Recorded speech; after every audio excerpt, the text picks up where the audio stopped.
Hello friends, welcome to my channel. In this video, we will discuss about concept of solubility and also colligative property. But उससे पहले आप channel को subscribe कर लीजिए so that आपको सारे videos available होती रहें time to time. And also एक रिक्वेस्ट है, आप इस चैनल को अपने फ्रेंड्स के साथ शेयर कर दीजिए so that चैनल ग्रो कर सके और आप सभी की हेल्प हो सके. ठीक है. सो कंसेप्ट ऑफ सॉल्युबिलिटी के अंदर हमें क्या पढ़ना है वो डिस्कस करेंगे. और इससे पहला वाला जो पोर्शन है वो मैंने वीडियोज़ के अंदर कवर कर दिया है. तो अगर आपने वो वीडियोज़ नहीं देखी हैं तो प्लेलिस्ट में जा करके आप उन वीडियोज़ को देख सकते हैं. तो इसके अंदर कंसेप्ट ऑफ सॉल्युबिलिटी के अंदर हम क्या पढ़ेंगे, देखो नाम से समझ में आ रहा है सॉल्युबिलिटी यानी कि कोई भी चीज़ किस तरीके से सॉल्युबल हो सकती है.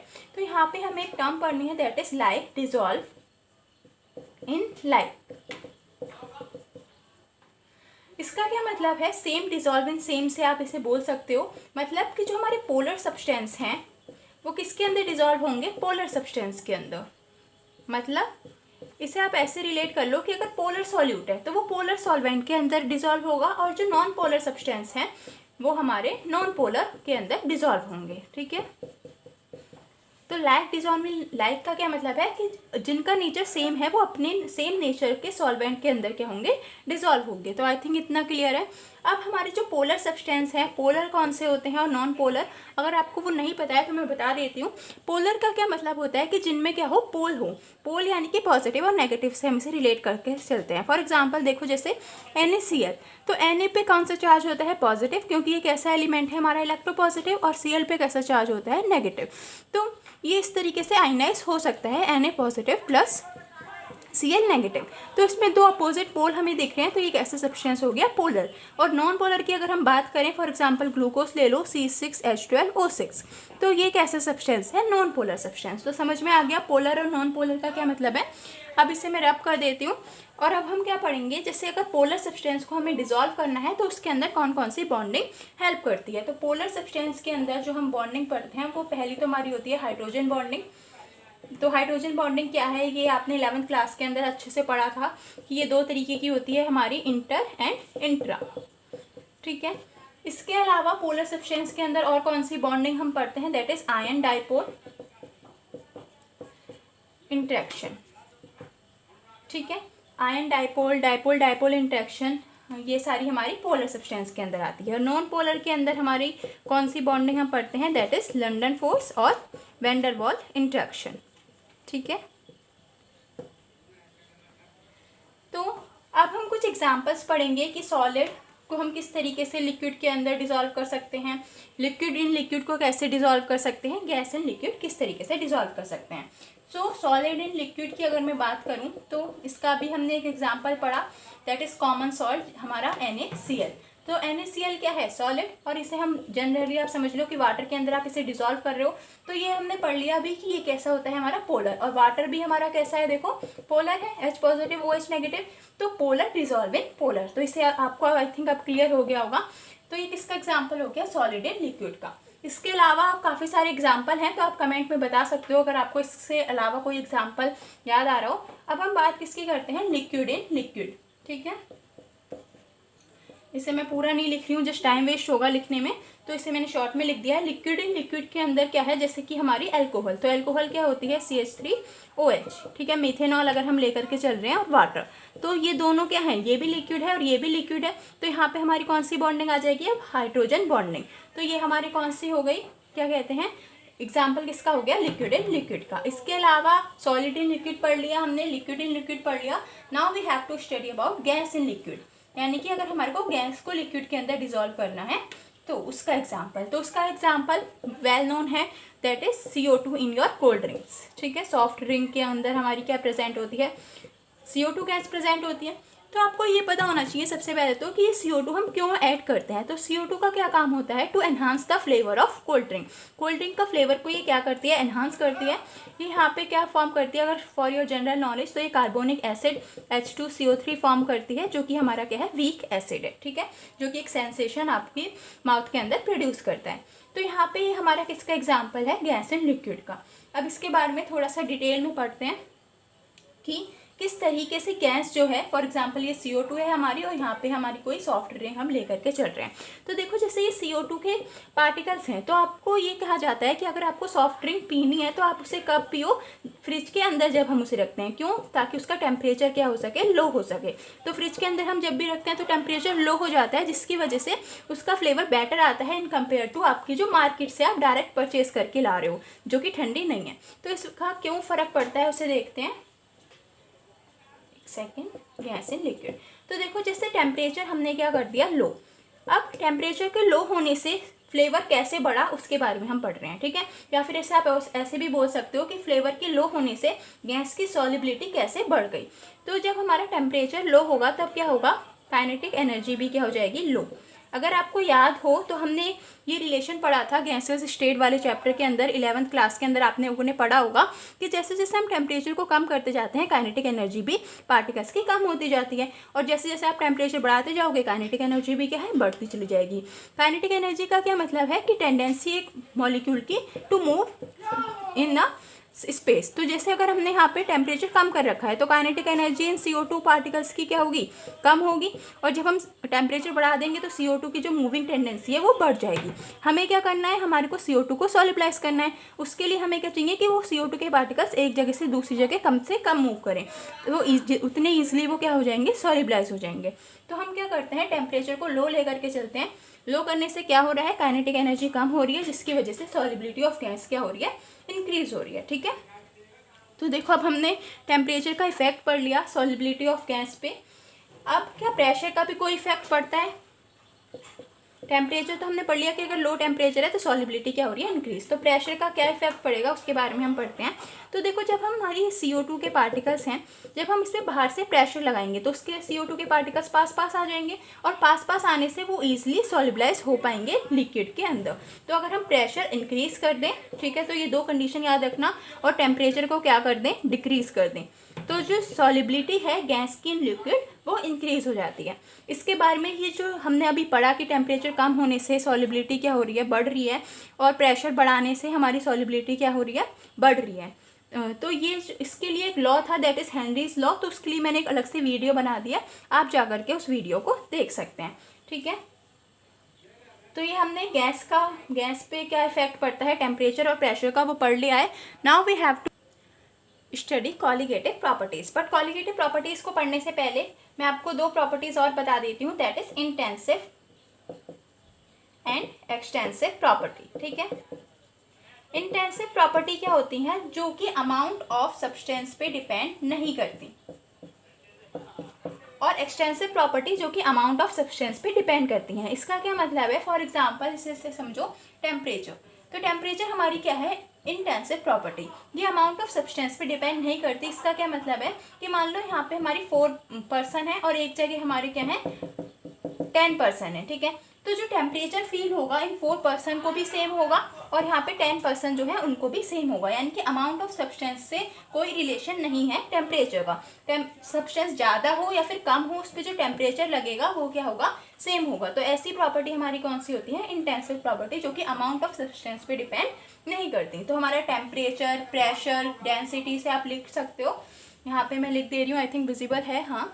टेम्परेचर, प्रेशर, डेंसिटी, और इसके अलावा आपकी सरफेस टेंशन, विस्कोसिटी, ठीक है। तो ये सारी हमारी इंटेंसिव प्रॉपर्टी हैं। एक्सटेंसिव प्रॉपर्टी जो कि अमाउंट ऑफ सब्सटेंस पे डिपेंड करती है। तो फॉर एग्जांपल मास है ना, अगर ये मास ज़्यादा या फिर कम, तो वो मास किस पे डिपेंड करता है, अमाउंट ऑफ सब्सटेंस पे। अगर यहाँ पे अमाउंट ऑफ सब्सटेंस कम है तो मास कम होगा, अमाउंट ऑफ सब्सटेंस ज़्यादा है तो मास क्या होगा, ज़्यादा होगा।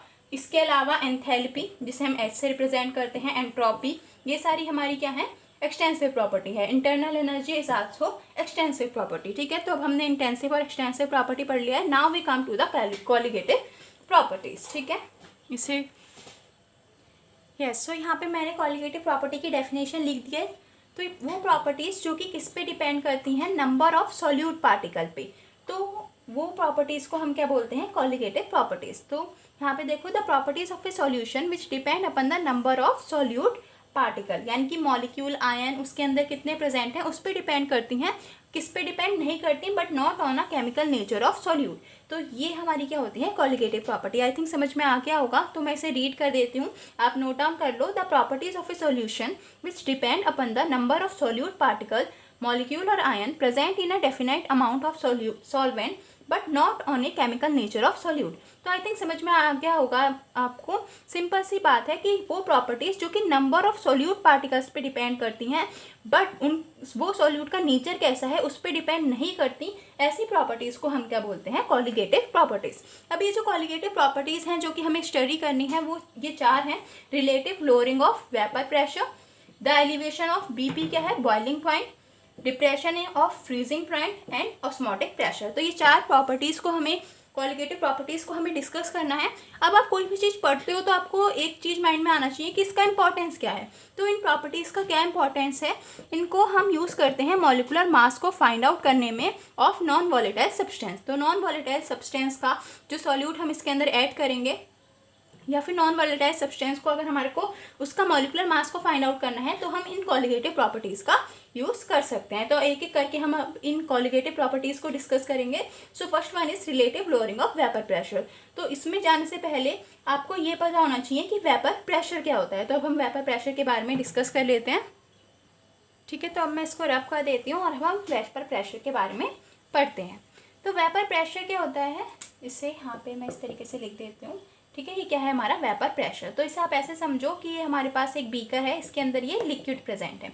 लिक्विड के ऊपर क्या प्रेजेंट होती है, उसकी वेपर प्रेजेंट होती है। तो वेपर प्रेशर क्या होता है कि जब ये लिक्विड और ये वेपर यहाँ पे जो फॉर्म हुई हैं इक्विलिब्रियम में हूँ, उस टाइम पे ये जो वेपर हैं जो प्रेशर को एक्सर्ट करती हैं। अब वेपर फॉर्म हुई है तो उन वेपर का कुछ ना कुछ प्रेशर होगा, तो ये जो प्रेशर एक्सर्ट करती हैं ओवर द लिक्विड सरफेस उसे हम क्या बोलते हैं vapour pressure at a given temperature. तो इसको अगर आपको इसकी डेफिनेशन लिखनी है तो आप इसे इस तरीके से लिख सकते हो, when liquid and vapour are in equilibrium the pressure exerted by the vapour over the liquid surface at a given temperature is called the vapour pressure, ठीक है।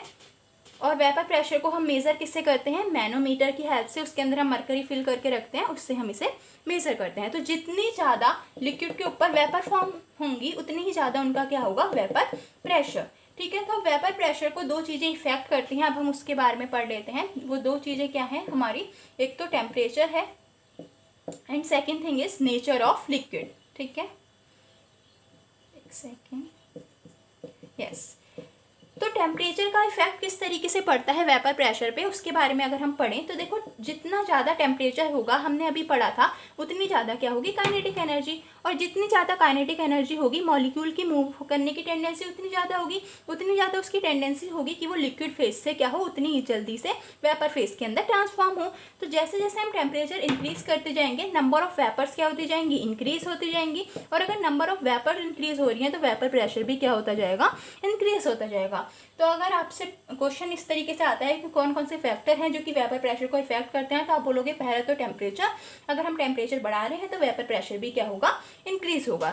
Second thing is nature of liquid, but उसमें जाने से पहले मैं आपको ये भी बता देती हूँ कि बॉइलिंग पॉइंट क्या होता है। बच्चे बहुत ज़्यादा कंफ्यूज रहते हैं, बच्चे ये समझ लेते हैं बॉइलिंग पॉइंट क्या होता है कि वो टेम्परेचर जिस पे लिक्विड बॉयल करना स्टार्ट हो जाए, that is boiling point. But actually में इसकी जो डेफिनेशन है आप इसे इस तरीके से बोल सकते हो, वो टेम्परेचर जब हमारा वेपर प्रेशर उस लिक्विड का एटमॉस्फेरिक प्रेशर के इक्वल हो जाए, उस टेम्परेचर को हम क्या बोलते हैं, boiling point of that substance, ठीक है। उस लिक्विड का बॉइलिंग पॉइंट कब हम मेजर करते हैं, जब उसका वेपर प्रेशर एटमॉस्फेरिक प्रेशर के इक्वल हो जाता है, उस टेम्परेचर को हम क्या बोलते हैं, बॉइलिंग पॉइंट। अब नेचर ऑफ लिक्विड किस तरीके से वेपर प्रेशर ऑफ लिक्विड पे इफेक्ट करता है, तो यहाँ पे vapour pressure of liquid temperature क्या था, इसके डायरेक्टली प्रोपोर्शनल था, पर जो नेचर ऑफ लिक्विड है वो उसके इन्वर्सली प्रोपोर्शनल है, that is the strength of, इसे नोट कर लो, of intermolecular force act between molecule. अब देखो इसका क्या मतलब है, इसका मतलब इतना है कि the strength of intermolecular force act between molecule, यानी कि ये हमारे कोई लिक्विड है ए और ये एक और लिक्विड है ये, ठीक है। अब यहाँ पर क्या है, इसके अंदर जो इंटरमॉलिक्यूलर फोर्स ऑफ इंटरेक्शन है इन ए पार्टिकल्स के बीच में वो स्ट्रांग है। जब intermolecular force of interaction strong होगी तो हमारे को टेम्परेचर ज़्यादा देना पड़ेगा, टेम्परेचर ज़्यादा देना पड़ेगा हमारे को यहाँ पर, और यहाँ पे क्या होगा, ये ईजिली वेपर के अंदर कन्वर्ट हो जाएंगे। तो जितना स्ट्रांग हमारा इंटरेक्शन होगा पार्टिकल्स के बीच में, वेपर प्रेशर क्या होगा, उतना ही कम होगा। आई थिंक आपको ये चीज़ यहाँ से क्लियर हो गई होगी। इसको मैं और ऐसे भी समझा सकती हूँ। मान लो ये ए है और बी है, बी में क्या है, intermolecular force of interaction weak है, तो हमने यहाँ पे 50 केल्विन टेम्परेचर दिया और इसने क्या हुआ, ये वेपर के अंदर कन्वर्ट हो गया। पर यहाँ पर intermolecular force of interaction strong है, यानी कि 50 केल्विन पे तो ये वेपर में कन्वर्ट नहीं हो रहा, हमारे को और भी ज़्यादा टेम्परेचर देना पड़ रहा है, मान लो 70 केल्विन। तो अब यहाँ पे हमारे को क्या देना पड़ रहा है, ज़्यादा टेम्परेचर देना पड़ रहा है to convert into the vapour phase. अब आप ये भी ऐसे बोल सकते हो कि यहाँ पे तो टेम्परेचर ज़्यादा है और अभी हमने पढ़ा कि टेम्परेचर बढ़ाने पे वेपर प्रेशर बढ़ रहा है, तो यहाँ पे वेपर प्रेशर ज़्यादा होना चाहिए, बट हम तो ये पढ़ रहे हैं कि ये इसके अपोजिट है। तो देखो यहाँ पर ये जो हम टेम्परेचर बढ़ा रहे हैं, ये कहाँ पर यूज़ हो रहा है, ये वेपर प्रेशर में यूज़ नहीं हो रहा, ये उसकी काइनेटिक एनर्जी ऑफ मॉलिक्यूल नहीं बढ़ा रहा, ये क्या कर रहा है, इस बॉन्ड को ब्रेक करने में ये टेम्परेचर यूज़ हो रहा है। तो इस चीज़ को आपको ध्यान रखना है कि यहाँ पे ये टेम्परेचर कहाँ पे यूज़ हो रहा है, ये जो इंटरेक्शन है पार्टिकल के बीच में, उस बॉन्ड को तोड़ने के लिए ये टेम्परेचर यूज़ हो रहा है। तो इस आई थिंक अब क्लियर हो गया होगा कि जितनी स्ट्रॉन्ग इंटरेक्शन होगी उतना वेपर प्रेशर क्या होगा, कम होगा। तो जैसे इथाइल अल्कोहल है हमारा, इथाइल अल्कोहल हमारा क्या होता है, C2H5OH, तो इसका वेपर प्रेशर हाई है, हाई वेपर प्रेशर। अब इसका हाई वेपर प्रेशर का क्या मतलब है कि इसके बीच में जो स्ट्रेंथ होगी इंटरमोलिकुलर फोर्स ऑफ इंटरेक्शन की, वो क्या होगी, वीक होगी। तो ये इजीली क्या हो रहा होगा, वेपर के अंदर कन्वर्ट हो रहा होगा और इसका हाई वेपर प्रेशर होगा। तो बस आपको इतना ध्यान रखना है कि स्ट्रेंथ जो है इंटरमोलिकुलर फोर्स ऑफ इंटरेक्शन जो कि मॉलिक्यूल के बीच में है, वो वेपर प्रेशर के क्या है, इन्वर्सली प्रोपोर्शनल है। यहाँ तक आपको अब क्लियर हो गया होगा। तो यहाँ से आपका ये जो टॉपिक है वेपर प्रेशर, ये भी ख़त्म हो गया है। अब हमारे को जो हम पढ़ रहे थे उसके बारे में डिस्कस करना है, रॉल्स लॉ के बारे में डिस्कस करना है relative lowering of vapour pressure में जाने से पहले।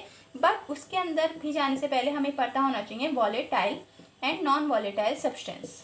ठीक है, तो मैं इसके अंदर थोड़ा सा आइडिया आपको दे देती हूँ। वॉलेटाइल का क्या मतलब होता है, वॉलेटाइल का क्या मतलब होता है कि कोई भी चीज़ की स्केपिंग टेंडेंसी, वो कितनी जल्दी से उस अपने अंदर से स्केप आउट हो सकता है। फॉर एग्जांपल ये लिक्विड है, अगर ये वॉलेटाइल है, वॉलेटाइल का क्या मतलब है कि क्या हो जाएगा, उड़ जाएगा। फॉर एग्जांपल जो थिनर होता है वो भी हमारा कैसा होता है, वॉलेटाइल। और नॉन वॉलेटाइल सब्सटेंस जो कि अगर यहाँ पे लिक्विड के अंदर प्रेजेंट है तो वो अपने इस लिक्विड में से बाहर नहीं जाएंगे, तो ऐसे सब्सटेंस को हम क्या बोलते हैं, नॉन वॉलेटाइल। तो अगर वो वॉलेटाइल सब्सटेंस है तो वो क्या करेगा, स्केप आउट होगा अपने लिक्विड वाले नेचर से और वेपर के अंदर जाएगा। पर अगर वो नॉन वॉलेटाइल सब्सटेंस है तो वो तो स्केप आउट ही नहीं हो रहा, तो वो वेपर के अंदर नहीं जाएगा। और अगर वो वेपर के अंदर नहीं जा रहा तो वो वेपर प्रेशर भी जनरेट नहीं होगा। तो यहाँ से आपको क्या चीज़ समझ में आ गई कि अगर वॉलेटाइल सब्सटेंस है तो वो वेपर फॉर्म करेगा और वेपर प्रेशर एक्सर्ट करेगा, पर अगर नॉन वॉलेटाइल सब्सटेंस इस सॉल्यूशन के अंदर प्रेजेंट है तो वो वेपर फॉर्म नहीं करेगा। तो वेपर नहीं फॉर्म हो रही तो वेपर प्रेशर भी एक्सर्ट नहीं करेगा। तो नेक्स्ट वीडियो के अंदर हम रॉल्स लॉ के बारे में पढ़ेंगे और उसके बाद हम ये relative lowering of vapour pressure को कंटिन्यू करेंगे। ठीक है, क्योंकि आपको कॉलिगेटिव प्रॉपर्टी में जाने से पहले कुछ चीज़ें पता होनी चाहिए जो कि रॉल्स लॉ ने एक्सप्लेन की हैं।